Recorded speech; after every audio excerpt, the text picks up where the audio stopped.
आज इन 3 टॉपिक्स को हमने देखना है। स्टैटिक वेरिएबल क्या होते हैं और डायनामिक क्या होते हैं, static binding and dynamic binding और different method for creating a variable. तो सबसे पहले वेरिएबल होता क्या है? Variable work like a container. Variable एक कंटेनर के तौर पर काम करता है। अब कंटेनर क्या होता है? कंटेनर जहाँ पे हम चीज़ों को मुख्तलिफ तरह से स्टोर करते हैं। वेरिएबल जब भी हम इसकी बात करते हैं तो इसमें यूज़र के लिए हो दिया जाता है। यूज़र जिसके लिए हमने ऐप बनाई है। अब हमें नहीं पता कि कल यूज़र कौन-सी इनपुट देगा और उसका क्या रिस्पॉन्स आएगा। तो हम उसकी वैल्यू को किसी एक जगह पे स्टोर कर देते हैं। देखिए वेरिएबल किसी एक बड़े काम को छोटी फॉर्म में उसको एक नाम देने के लिए हम इसका इस्तेमाल कर लेते हैं। जैसे एक एग्ज़ाम्पल के तौर पर जैसे हम क्या लेते हैं जी समोसा लेते हैं।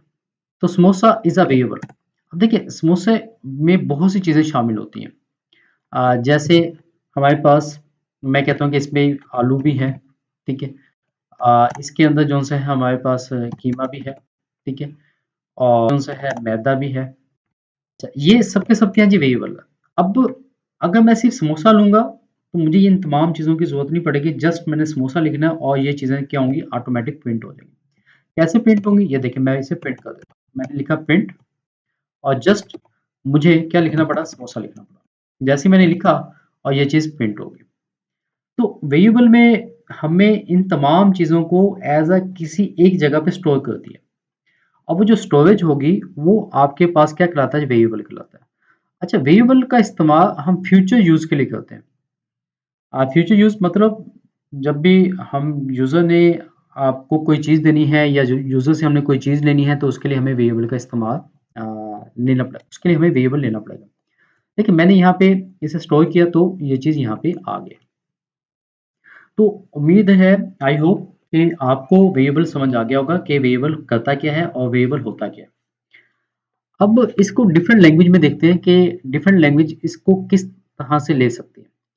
जैसे अगर हम लेते हैं मैं लेता हूँ कि सी और सी प्लस प्लस के अंदर जब भी हमने किसी वेरिएबल को लेना है तो उसके लिए सबसे पहले हमें डेटा टाइप लेनी पड़ती है। जो लोग डिफरेंट लैंग्वेज से आए हैं उनको पता होगा कि जब भी हम सी में या सी प्लस प्लस में या जावा में या किसी दूसरी लैंग्वेज के अंदर जब भी हम किसी वेरिएबल को लेते हैं तो उसके लिए हमें सबसे पहले डेटा टाइप लेनी पड़ती है। तो int is a data type या float is a data type या character is a data type, ठीक है? तो उसके बाद हम उसका नेम लेते हैं, वेरिएबल का नेम जो भी आपके पास है एबीसी एक्सवाईज़ी लाइक जैसे यहाँ पे मैंने वेरिएबल का नाम अ, समोसा ले लिया, ठीक है? अब ये आपके पास वेरिएबल बन गया। देखिए इन सी लैंग्वेज, ठीक है? अब आगे इसकी वैल्यू जो भी आप इसे इनिशियलाइज़ कर देंगे तो इसकी वैल्यू आ जाएगी यहाँ पे, ये इसकी वैल्यू आ जाएगी। तो सी लैंग्वेज के अंदर जब भी हमने वेरिएबल लेना है तो उसको लेने का अंदाज़ कुछ ये वाला होगा, ऐसे हम वेरिएबल को लिया जा सकता है, ठीक है? लेकिन इन पाइथन, पाइथन में जब भी हम वेरिएबल लेते हैं तो उसका इतना ज़्यादा फॉर्म नहीं है, हम बहुत आसानी के साथ वेरिएबल ले सकते हैं। मसलन हमें ये तमाम काम करने की ज़रूरत नहीं है। मैं इस तमाम को कमेंट आउट कर देता हूँ, ताकि हम आगे देख सकें। तो अगर मैं यही चीज़ पाइथन में लूँ, तो मुझे कुछ भी नहीं करना, मुझे जस्ट वेरिएबल का नेम लिखना है, मुझे डेटा टाइप देने की ज़रूरत नहीं है क्योंकि पाइथन उस तमाम वेरिएबल की वैल्यू को, उसकी डेटा टाइप को खुद ब खुद देख लेता है कि हाँ, भई इसकी वैल्यू क्या है। पास स्ट्रिंग है, इंट है या आपके पास फ्लोट है, जो भी है, पाइथन उस तमाम चीज़ों को खुद खुद ही ऑब्ज़र्व कर लेता है। उसके लिहाज़ से वैल्यू को एडजस्ट कर देता है। जैसे मैंने एक वेरिएबल लिया नेम, ठीक है? आगे मैंने उसकी वैल्यू दे दी, इनिशियलाइज़ किया और मैंने यहाँ पे दे दिया अ, हेलो दे दिया, ठीक है? अब ये मेरे पास वेरिएबल आ गया। वेरिएबल क्या है जी? नेम, ठीक है? और यहाँ पे उसकी वैल्यू क्या आ गई जी? हेलो आ गया। अब अगर मैं इसको प्रिंट कर देता हूँ, मैंने प्रिंट किया, तो मैंने इधर लिखा नेम। जैसे ही मैंने शिफ्ट एंटर किया तो यहाँ पे उसकी आउटपुट आ गई। अब मुझे यहाँ पे कोई डेटा टाइप देने की ज़रूरत नहीं है, इसको पहले से डिक्लेयर करने की ज़रूरत नहीं है, ठीक है? और जहाँ पे मुझे चाहिए मैं उधर ही वेरिएबल को अ, ले सकता हूँ, ठीक है? तो जैसे इसके एक दो एग्जांपल कर लेते हैं। मैंने लिखा a is equal to 10, b is equal to 5 और मैंने इधर क्या किया दिया, प्रिंट कर दिया, प्रिंट a प्लस बी। अब जैसे मैंने किया तो इसका जवाब क्या आ गया, 15 आ गया। तो इसको हम वेरिएबल का नाम देते हैं। तो a is a variable, b is a variable और उसको हमने यूज भी कर लिया। तो इस तरह से पाइथन में हम वेरिएबल ले सकते हैं, इसमें हमें डेटा टाइप बताने की जरूरत नहीं होगी।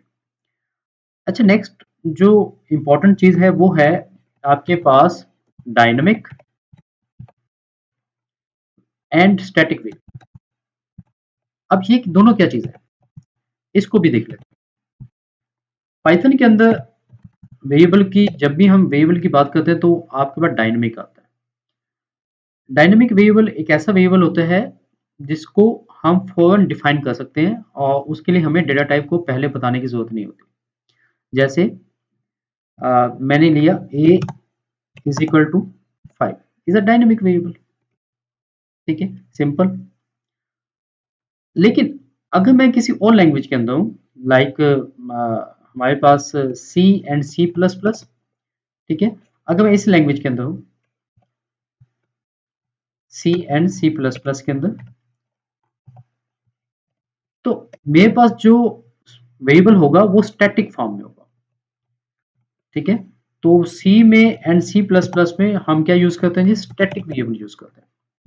कैसे, ये भी मैंने अभी एग्जांपल दी है, मैं अगेन एग्जांपल देता हूँ कि जब भी मुझे सी के अंदर ए को ही डिफाइन करना है, ए को ही लेना है, ए एज अ वेरिएबल लेना है, तो उसके लिए मुझे पहले इंट लिखना पड़ेगा, इंट लाइक अ डेटा टाइप। मुझे बताना पड़ेगा कि इसकी डेटा टाइप क्या है। मैं ए लूंगा, उसके बाद फिर मैं डिफाइन करूंगा कि उसकी वैल्यू क्या है, और ये मेरे पास इन सी के अंदर ये मेरे पास वेरिएबल कंसीडर होगा। तो सी के अंदर हम स्टैटिक लेते हैं और पाइथन के अंदर हम क्या लेते हैं जी, सिंपल डायनेमिक फॉर्म में लेते हैं। अच्छा, आगे एक और जो कंसेप्ट है जो इम्पोर्टेंट है वो है आपके पास dynamic binding and static binding. अब ये क्या चीज़ है, स्टैटिक में और डायनेमिक बाइंडिंग में क्या फर्क है। यहाँ से एक नया सेल ओपन करते हैं, तो देखना है वो है dynamic binding, dynamic binding and static binding. अब इसका क्या मतलब है, डायनेमिक बाइंडिंग ये होती है कि जहां पे हमें जिस वैल्यू की जरूरत है वेरिएबल के अंदर वही वैल्यू हम ले सकते हैं। कैसे, जैसे देखिए, अगर मुझे मैंने पहले लिया a is equal to 5, A is integer, ठीक है, मैंने इसको प्रिंट कर दिया, ठीक है, और ये आपके पास क्या हो गया, प्रिंट हो गया a इज 5, ठीक है। लेकिन बाद में मुझे जरूरत पड़ी कि नहीं भी, मुझे तो a जो सा चाहिए एज अ स्ट्रिंग चाहिए, तो फिर मैंने फिर प्रिंट किया मैंने, ठीक है, और इसको मैं अगेन प्रिंट कर देता हूँ। अब देखिए ए 5 भी है और ए हेलो भी है, इसको डायनेमिक बाइंडिंग कहते हैं। Dynamic binding use in the C. जब भी हम डायनेमिक बाइंडिंग की बात करते हैं तो हम कहाँ इस्तेमाल करते हैं, इन सी में। जब भी हम डायनेमिक बाइंडिंग की बात करते हैं, माय बैड, जब भी हम डायनेमिक बाइंडिंग की बात करते हैं तो यूज इन अ पाइथन, तो हम उसे पाइथन में इस्तेमाल करते हैं। लेकिन अगर हम स्टैटिक बाइंडिंग की बात करते हैं तो स्टैटिक बाइंडिंग क्या होगा, स्टैटिक बाइंडिंग, अगर हम स्टैटिक बाइंडिंग की बात करते हैं तो ये क्या चीज़ है, स्टैटिक बाइंडिंग डिफरेंट लैंग्वेज में इस्तेमाल की जाती है, लाइक सी, सी प्लस प्लस, जावा, इसके अंदर स्टैटिक बाइंडिंग का इस्तेमाल करते हैं। स्टैटिक बाइंडिंग कि एक दफ़ा आपका हमने किसी वेरिएबल को डिफाइन कर दिया इंट, तो अब ए जो सा है जहां पे भी प्रोग्राम में यूज होगा वो एज अ इंट ही यूज होगा। हाँ, इंट बी के साथ हम ले सकते हैं, लेकिन ए के साथ अब हम इंट नहीं ले सकते। अब अगर मुझे यहाँ पे इंट बी लेना है तो हो जाएगा, कोई इशू नहीं, लेकिन मैं ए को एज अ इंट के तौर पर अब इस प्रोग्राम में यूज नहीं कर सकता। इस चीज को हम कहते हैं स्टैटिक बाइंडिंग कहते हैं। तो स्टैटिक बाइंडिंग का इस्तेमाल सी या different language C and C plus plus language में इस्तेमाल किया जाता है। C and C plus plus language या आपके पास जावा में, में हम किसका इस्तेमाल करते हैं? स्टैटिक बाइंडिंग का इस्तेमाल करते हैं। तो ये 2 चीज़ें हमने मेन डिस्कस की। अच्छा, इसके अलावा डिफरेंट स्टाइल होते हैं जिसमें हम वेरिएबल को डिफाइन करते हैं। सबसे पहला स्टाइल कि अगर हमने एक से ज़्यादा वेरिएबल को डिफाइन करना है तो मैंने a लिखा, a इज़ इक्वल टू 1 आ गया, ठीक है। b लिखा, b इज़ इक्वल टू 2 आ गया, c लिखा, c इज़ इक्वल टू 3 आ गया, प्रिंट a b c ये फॉर्म हो गया। इसको मैं प्रिंट करता हूँ तो यहाँ पे प्रिंट हो जाएगा a b c। लेकिन अगर मैं इसको नए तरीके से डिफाइन कर दूँ, मैं a, b, c is equal to 1, 2, 3, अगर मैं इसको ऐसे भी डिफाइन करूँ, ठीक है, और इसको मैं ये ले लूँ प्रिंट ए बी सी, तो इसका इसका आंसर भी सेम यही ए बी सी ही आएगा। अगर मैंने एक से ज़्यादा वेरिएबल लेने हैं, जैसे a is equal to, b is equal to, c is equal to 5 या इज़ इक्वल टू 10 दे देता हूँ और मैं इसको डिफाइन भी कर देता हूँ, मतलब इसको मैं प्रिंट ले लेता हूँ, प्रिंट ए बी सी, तो अब इसका जो रिजल्ट आएगा वो कैसे आएगा जी? a equal to 10, b is equal to 10 and c is equal to 10 आ जाएगा। तो ये कुछ स्टाइल हैं जिसमें हम वेरिएबल को डिफाइन करते हैं। तो नेक्स्ट वीडियो में हम देखेंगे कि इसके ऊपर कुछ टास्क हैं जो हम देखेंगे कि कैसे हम यूज़र से वेरिएबल ले सकते हैं और कैसे उसको अपने प्रोग्राम के अंदर ऐड कर सकते हैं। तो आज के लिए इतना ही।